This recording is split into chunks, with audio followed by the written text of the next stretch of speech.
you go to jams, the experience is what you make of it and what you choose of it. And if you are only there to subscribe to judges' views, then you're really, I think, missing a part of the picture, but also you stand to be a lot more frustrated and grumpy over things that happen in the scene. So when you go to a jam, never leave until you've done everything you know how to do. And the other reason to do this is because you'll explore and you'll experience and be surprised with yourself 9 times out of 10.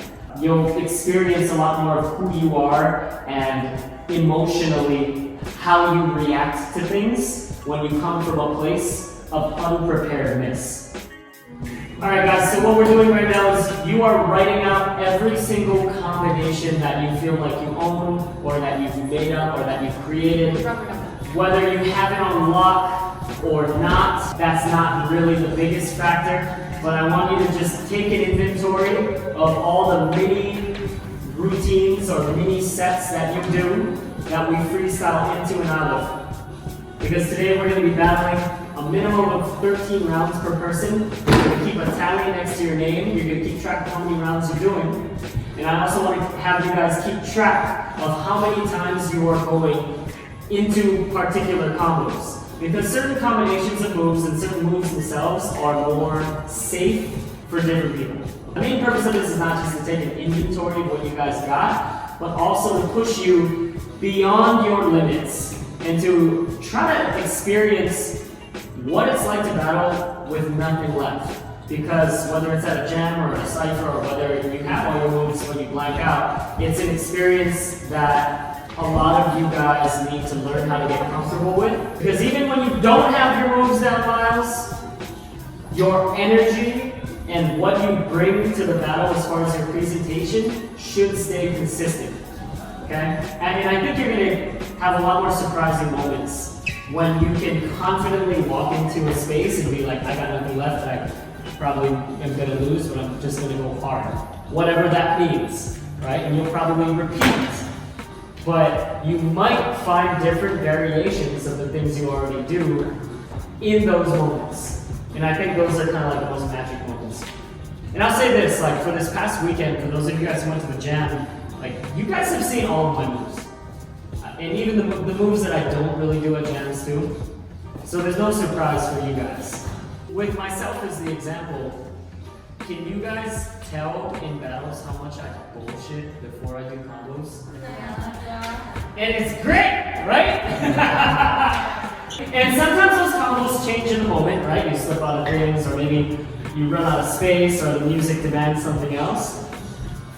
But that's the element of performing and executing that does involve an element of freestyle, because you have to deal with timing in your execution.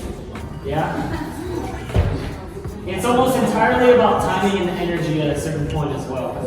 Come on, Mason, you have like at least one more move. I know! If you go to a jam, let's say you lose in the prelims, you lose in top 16, or you win the whole thing, try not to ever leave an event with any moves left or any combinations left.